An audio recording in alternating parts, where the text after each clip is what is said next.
ya bakombo nyonso. Oyo aza likolo ya bakombo nyonso Yesu. Sanjolama netuama. Sanjolama netuama. Sanjolama netuama. Sanjolama netuama. Na kombo na Yesu Masia. Alléluia.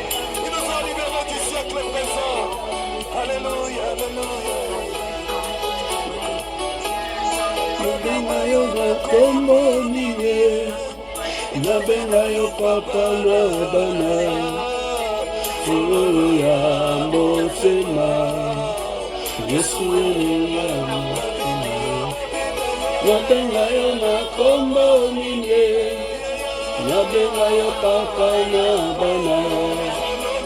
Haleluya motema. Yesu ya motema.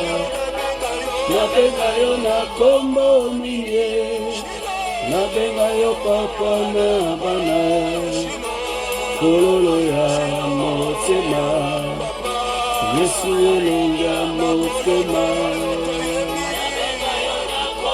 Na kombo nabenga yo papa na bana.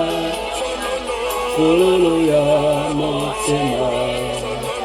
Yesu ya motema.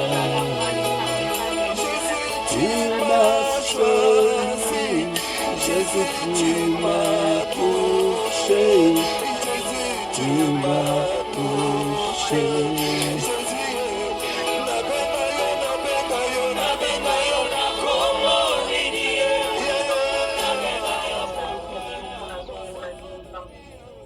Na kombo na Yesu Masia, laisse que Dieu bénisse Mutomoko.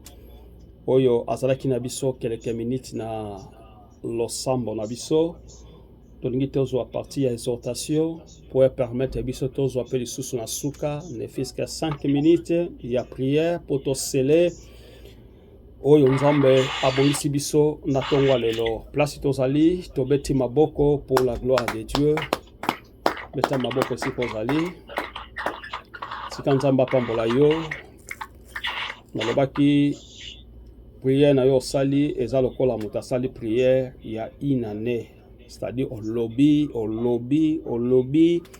et pas une nzambe de manière que tata yoka yo, tata a répondre yo, tata à la source ya sali pour la vie na yo. Amen. Alors, sauf que ce matin, je voulais toujours avancer de ce que nous avons appris la fois passée. Mais aujourd'hui, je voulais parler si que votre cœur ne se trouble point. Que votre cœur ne se trouble point. Vous allez le livre à Jean, chapitre 14, verset 1. Et ça, l'un des paroles, il y a Christ Jésus, après avoir fait l'évangélisation, aller dans des villages, dans des villes, dans des contrées, prêcher la parole de Dieu. Et à komaki na moment où komaki na fin, il y a ministère na ye. Alinga ki eloko moko ala kisa ba disciple ce qui arrivera. Oye ekoya ekoye kozala na tana ye tangazali ekoki pe kozala na futur. Voilà pourquoi la fois passée j'avais dit que pour tous à la bateau solo, au tozo banga nzambe toza toujours na 3 temps, on nzambe apesa biso faveur, to vivaka na présent, to vivaka na passé et to vivaka na futur. Et la futur dans le tout, o eleki ya mutuya eza futur. Passé eza lokola makambo na salaki ya kala na yebaki nzambe te na mitambolaki ngai moko mais Paul alobi na 1 Corinthiens chapitre 13 verset 11 lorsque j'étais enfant je parlais comme un enfant je raisonnais comme un enfant mais lorsque je suis devenu un homme c'est-à-dire que j'ai pris la maturité yakoyeba ko servir nzambe yakoyeba kotia ba bagage na ngai kozwa connaissance na makambo ya nzambe et j'ai compris que je ne suis pas créé seul o nautaki na likolo te na kweyaki pona zala motu, mais il y avait une personne wazaki na pouvoir ya maloba nde alobaki nde azwaki temps ya koyeba po asalanga abongisi deja makambo nyonso nakoloba lokola layet ndenge ezalaka ke mama avant abota mwana yebi ke naza deja na zemi ozemi ezalaka mpona 9 mois. Alors nabanda déjà préparative de façon que tant mwana azobotama mwana alata elamba, mwana alata couche, mwana azwa poudre na nzoto, mwana azwa nyonso yo esengeli pona zwa baswe na ye ndenge esengeli. Et Dieu aussi, dans sa manière, dans sa physiologie, étant que Dieu aussi, il avait pensé. Voilà pourquoi il n'a pas commencé à créer l'homme, mais il avait commencé à créer le monde. Abani kosa liboso mokili, nasima mokili abani ko créer babiloko jusqu'à ce que na 6e jour la Bible dit que Dieu créa l'homme.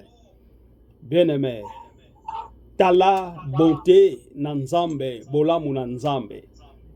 Alors, c'est-à-dire lelo nasolo bela thème ou sous-thème intitulé que votre cœur ne se trouble point.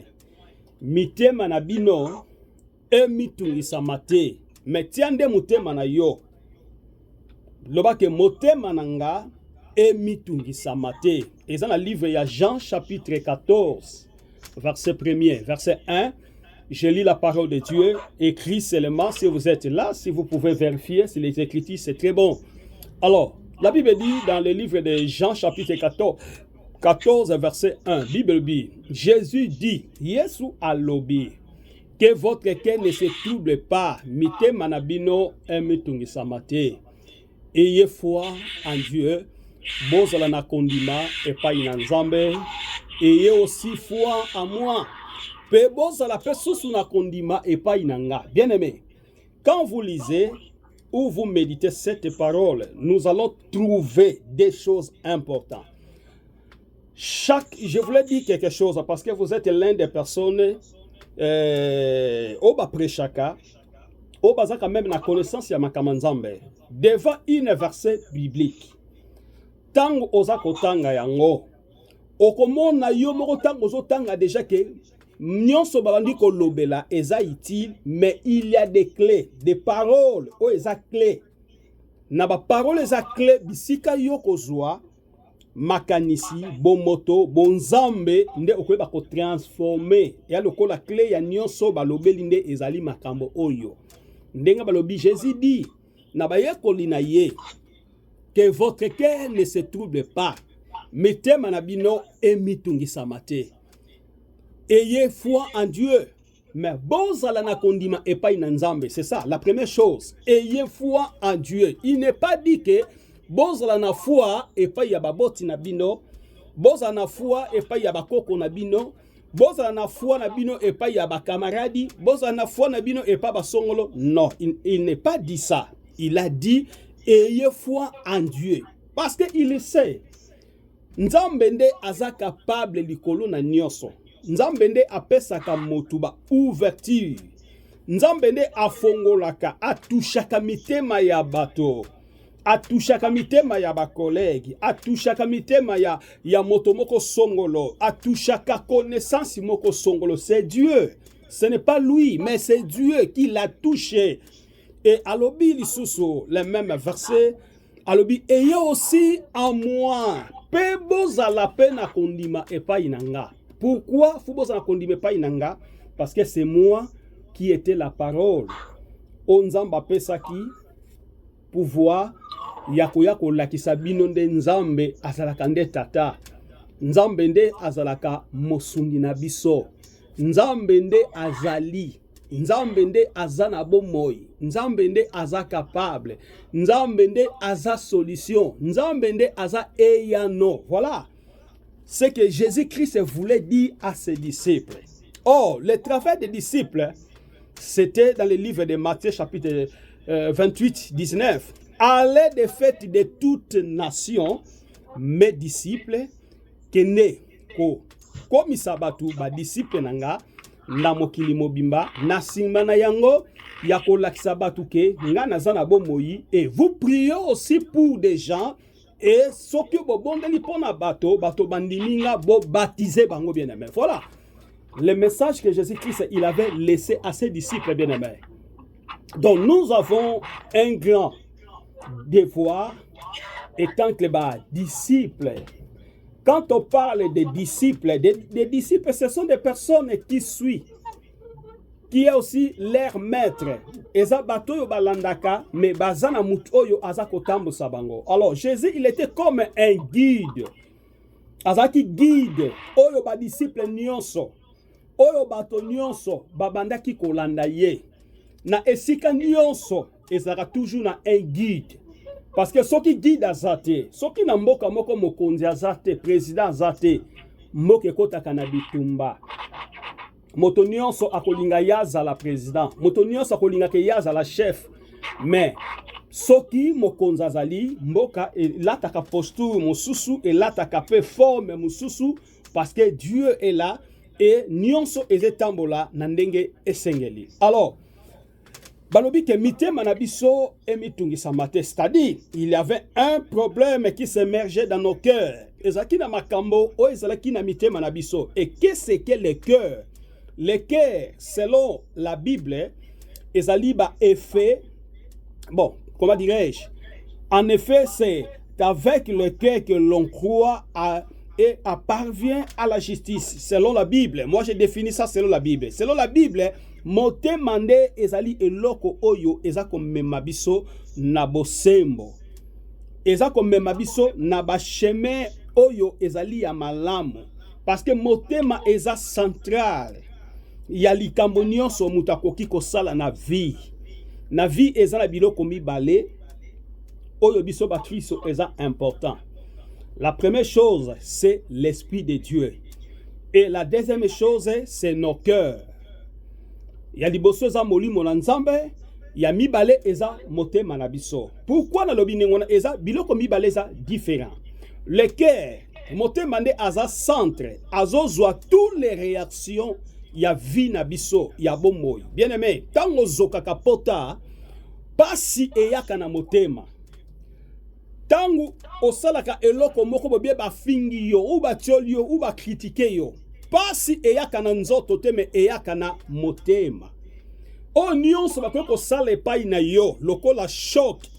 Choc wana eyaka toujours na motema. Pourquoi eyaka na motema? Parce que bon moto ya mutu ezalaka nde na kati na motema. Alléluia. Amen. Bien aimé. Menzambe tango azotala biso tanke bato, nzambe azobanda ko juger biso à travers mitema na biso.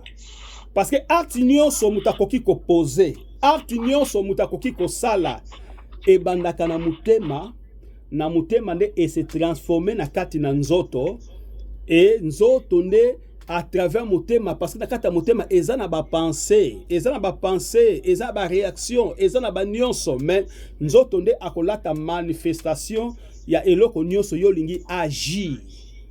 Soit o s'agissait malamu, soit oyeba pe ko s'agissait mabe.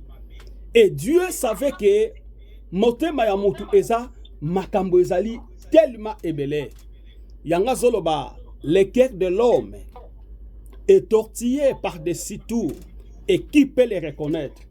Motema ya motu etondi sami na kati na makambole, c'est-à-dire les tours, plusieurs problèmes. Mais babi qui peut les reconnaître? Nani akoki koyeba? Et mutu akoko yeba kaka oyeza na kati na motema motu, à moins que nzamba sala motu grâce par la parole de connaissance, ndenge lelo tozobengango prophétie, parce que prophétie ça provient de la parole de connaissance. Eza eloko mutu ça dit que abandi ko yoka swati eza ko mataye par voix audible na motema ou soit azo yoka ngo na matoi, parce que na parole de connaissance ou la prophétie et ça dit et manifeste kana deux types. et manifestaka na parole, c'est-à-dire na parole na voix audible et manifestaka na parole de connaissance yango nde soki ebimi bazobenga ngo prophétie, bien-aimé. Et Dieu le savait. Tant que le cœur de l'homme est tortillé par-dessus tout, qui peut le reconnaître si ce n'est pas moi, Dieu, qui sonde les cœurs et les reines. On a yebaka mozindo yamoto. Bien-aimé, tu peux faire des années dans la vie chrétienne. Tu peux faire des années, 30 ans, 50 ans dans la vie chrétienne et avec des surnoms. Ils ont renommé le lot, archibishop, prophète, et ainsi, tout bien aimé. Mais le problème, c'est le cœur de l'homme. Est-ce que tu es et Dieu ne voit pas les titres, bien aimé. Et nous ne sommes pas des pasteurs, des véritables pasteurs. Et nous sommes comme des pasteurs, pas tellement des pasteurs comme des pasteurs, bien aimé. C'est l'Éphésiens chapitre 4, verset 11, bien aimé. Nous ne sommes pas des pasteurs, mais il y a un vrai pasteur, c'est Jésus-Christ, bien-aimé. L'homme qui a le caractère identique de Dieu. L'homme qui a de toutes les capacités. L'homme qui n'a pas péché, bien-aimé. Et tout le monde pêche, bien-aimé. Mais Jésus n'a pas péché, même un seul jour, même une seconde. N'a pas péché tout au long, il y a 3 ans et demi. C'est-à-dire, il y a ministère, bien qu'à vivre qui 33 ans, mais c'est-à-dire, n'a aucun jour, Jésus-Christ, à Salah du Soum, bien-aimé. Et qui peut être comme Jésus, c'est l'homme par l'excellence, bien-aimé. Mais tu peux sa titre, tu peux sa forme, bien-aimé. Devant Dieu, absolument rien, les problèmes du cœur. Yango na nepsa mutu moko na tongwa lelo. Soki motema na yo, ebongi liboso na nzambe te. Soki motema na yo, oza ko servir na nzambe na ba critères nzambe azolinga te, bien aimé, tu fais un mauvais travail devant Dieu. Mais Bible lobi, Ecclésiaste lobi, musala nyonso ezalaka na bénéfice nango, bien aimé. Musala ya ofele ezalaka te, nyonso eza na bénéfice. Ndenge biso vandi na mboka bamindele, tout travail o mutazo sala bafutaka ye. Pe batikalaka na nyongo ya mutu te. Ça dit que, oh, nyonso nga nazo sala, même donc je suis dans la vie chrétienne, je sais que Dieu me payera. Nadi ki nzamba ko futanga et puis nzamba banda kada ko laksanga ba étincelle ya mon salaire s'il y a des problèmes nzamba zo telema soki batu bazo kanelanga nzamba zo telema nzamba za ko agir et ça ba étincelle déjà ko laksanga ke ozali sous l'ombre ya grâce nanga nazo batela yo naza ko protéger yo bien-aimé atako ba sorcier ba sangani ya ba quartier nyonso ya Kimbanteke ya Mikondo ya wapi songolo pakala bien-aimé yebi mais si vous êtes avec Dieu et rien ne marchera, bien-aimé. Et ce qui au kaba bomo inayo na maboko na nzambe o pesa vina yo nzamba koma yenda koma propriétaire ya vina yo, bien-aimé. Et Dieu te fera une grande femme. Et nzamba ko sala yo mobali ya munene, bien-aimé. O yo tondi na bonté na nzambe. Totanga verset moko na Romains chapitre 10. Romains chapitre 10, dans le Nouveau Testament. Romains chapitre 10, verset 10. Romains chapitre 10, verset 10. Toujours Paul dit quelque chose. Car celui qui croit sans son cœur, moto oyo aza kondima, c'est-à-dire sans motema na ye. Donc, là, très bien. Car celui qui croit dans son cœur, pardon, moto oyo azon di mana motema na ye, azo confesser kondima le ko confesser na motema no, Dieu le déclare juste. Nzamba azo déclarer de choses sembo, bien aimé. Tangu kaka yo zon ndima na kati na bomo ina yo. Nzamba comme propriétaire na yo, nzamba commandé yo, bien aimé. Directement ozo sala prière ya déclaration et puis ozo comme juste liboso na nzambe. Alors, celui qui affirme sa bouche, moto oyo azako firme monokonaye, c'est-à-dire je parle avec toute autorité, je parle avec tout honneur. Et ce que j'ai dit dans mon cœur, et c'est l'affirmation de ma bouche. Et Dieu va me sauver. Et Nzambe azako pambolanga. Alléluia. Nasolingana mema mutu moko o comprendre que yonde oza fitiri ya malamu pona vina yo. Yonde oza eyano ya malamu pona vina yo. Yonde oza solution ya malamu pona vina yo. Epai na yonde banzele eza mibale. Soit oponi nzela ya Yesu Masia, ou soit oponi nzela oyo ezali ya mabe ya Satan le diable. Paul Mtalobi yango bien aimé. Car celui qui croit dans son cœur, moto oyazon di manakata motema na ye, Dieu déclare juste. Nzamba zako déclarer moyenge béni. A commis déjà juste, a commis moyenge béni. Et celui qui affirme sa bouche peut moto oyazako lobanakati na motema na ye la même personne. Dieu le sauve. Pe nzamba zako biki sa ye bien aimé. Nalingi yo bika kobanda lelo. Nebi koso bika me nalingi suso za tipi ya kobika lisusu lelo. Nakati na vi na yo za tipi ya kobika kobanda lelo. Obanda ko confirmer que je ne suis pas seul, mais je suis accompagné avec mon Dieu. Et celui qui a confessé na munoko na ye que nzamba za tata na ye bien aimé, aza déjà sauvé. Alléluia. Pour alobi yango na Jean chapitre 14 verset 1 jusqu'à 4, c'est là tozonga sous na Jean parce que base na biso na livre ya Jean. Jean chapitre 14 1 jusqu'à 4 tozonga sous kuna. Pour base na biso tongwa lelo et dans le livre ya Jean chapitre 14 verset 1 jusqu'à 4. La Bible dit: Jésus dit que votre cœur ne se trouble pas. Ayez foi en Dieu, ayez foi en moi. Dans la maison de mon père, nanda kona papa nangai, il y a beaucoup de demeures. Landanga très bien de metika makelele. Soki micro ezepé sa makelele, kanga micro s'il te plaît. Soki sikoza micro ezepé sa makelele, kanga micro s'il te plaît.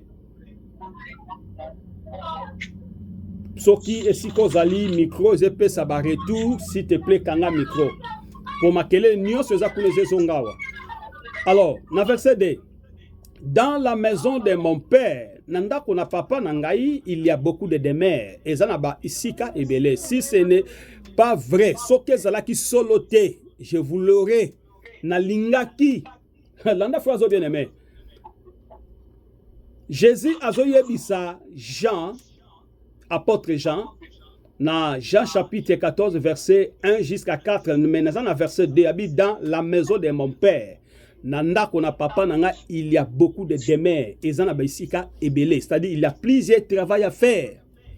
Si ce n'est pas vrai, soki ezala ki solote, je vous l'aurai na lingaki, c'est-à-dire ko yebi sabino ke botika na bino musabo zo sala. Mais lokola na yebi ke za vrai, yango nazo continuer ko yebi sabino o eza vérité. Alobi na verset 3. Lorsque je vous aurai préparé une place, tant na kokende na kobonsilabino esika, je reviendrai na koizonga et je vous prendrai avec moi na kozwabino elongo nanga. C'est-à-dire, il y parle ici la résurrection de l'église, l'enlèvement de l'église. Bien-aimé, Jésus-Christ, il y reviendra. Yesu Masia akozonga. Nenge ya mataki, la Bible dit, il y sera la même chose à kozonga pe ndenge wana.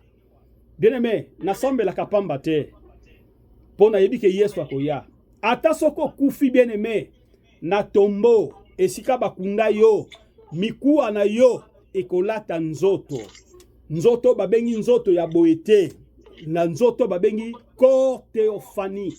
Le corps des anges. Le corps o ezana mlisumu te. Nzoto yo ezana masumu lisusu te. Parce que Jésus-Christ aye kozonga.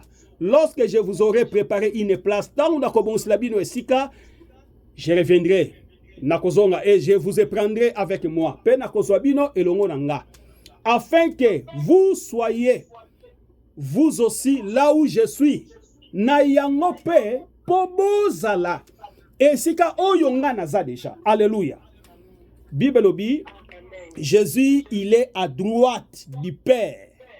Yesu tilelo azosala ministère, il y a intercession pour l'église. Il est là. Le Père est là, il est à côté du Père. Aza toujours ko bonde la pona biso. Les 12 disciples oyo atikaki, mystère oyo basalaki, lelo ba évangéliser biso, évangile est commis presque dans tout le monde, bien aimé, mokili mobimba. Et tout le monde sait que Jésus-Christ, il y reviendra. Akozonga, atakutu mutu akende l'église, mais il sait que Yesu akozonga. Bien aimé, bongo yo kende l'église. Est-ce que yeba que Jésus akozonga? Mais tala vie ozo mene, tala makambu yo ozo sala. Est-ce que ça conforme na liloba na Nzambe, bien aimé? Nalingi oza la prudente mukolomoko. Moi j'aime l'église, là on prêche la repentance. J'aime là on prêche la repentance. Parce que repentance ne ezali forme ou eze forme biso ba chrétien. Eze forme biso toye ba kobanga. Toye ba kokima lisumu. Tokomisa bato, bato yo bayebi Nzambe, pe bazo servi Nzambe. Kokomisa ba Kristo ya solo, c'est la message de la repentance, bien aimé. Dans verset 4, alobi, mais vous connaissez les chemins. Mayebi, boyebi déjà nzela, po boyebi nzela, na lakisaki bino nzela, tango nazalaki ensemble longo na bino. Mais vous connaissez les chemins de l'endroit où je me rends. Boyebi nzela pe esika oyo esengeli nga nazape bino bokoyeba pe susu kozala. Bien aimé, Bible lobi, vous connaissez la vérité et la vérité vous rendra libre. Ce matin, bien aimé, j'avais prêché dans mon débit que votre cœur ne se trouble point. Likambo nini eza ko déranger vi na yo. Oyo ozomona eyano ezate. Oyo ozomona solution ezate. Bien aimé, nengnepsa mutu moko tika négligence. Tika négligence na vi na yo. Zwa kata ya losambo. Zwa kata ya kozala na Nzambe. Moto oyo aumelaka mingi na prière, Nzamba transformaka makambo na ye. Balie mususu ya kati na vie ekatanaka ba chaîne wana ekatanaka na losambo, bien aimé. Ekatanaka kaka sans que yokutu, c'est-à-dire basala yo délivrance, mais effet que yozo kuta na tango nyonso na Nzambe. Pe Bible lobi yango moko, quand on retourne de lui, on est rayonnement de joie. Tango zo kuta na Nzambe, o nyonso ki bekai, bilakeli mabe, ba malade, ba nini, songolo pakala ba freinage, ba nini nyonso, bien aimé, eza ko kite bomo ina yo. Parce que ozana Yesu. Yesu Masiya aza capable. Nalingi mutu moko aloba lelo na losambo na ye, Jésus-Christ, tu es mon Dieu, tu es mon bannier, tu es capable dans toutes choses. Lokola nazana yo, nazobangelo côté, même ce qui m'arrivera pendant la nuit, même ce qui m'arrivera, Seigneur, je sais que j'ai avec toi. Yondoza eyano, yondoza ekimelo nanga, yondoza solution nangai, nakati na tongwa lelo. Kangami ceci kozali. Nzambe ye azali papa solona obanga te.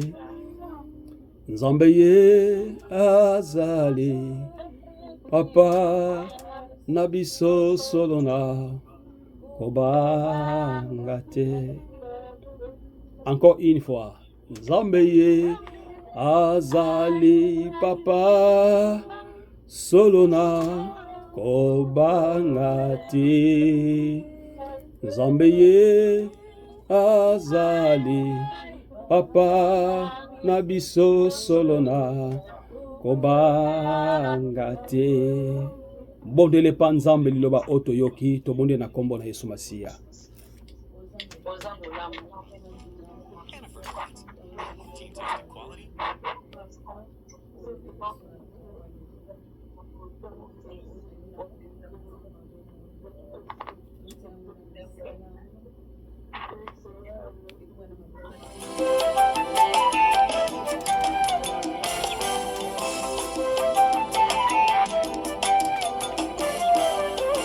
Yes. Célébrer. Célébrer.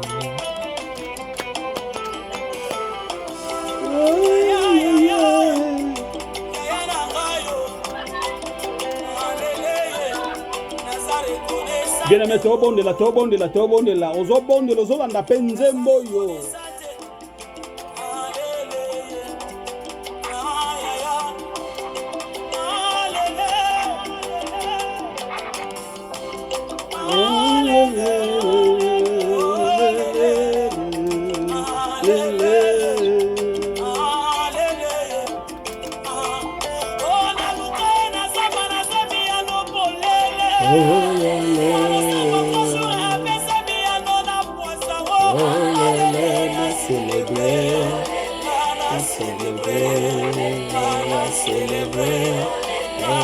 Célébrer.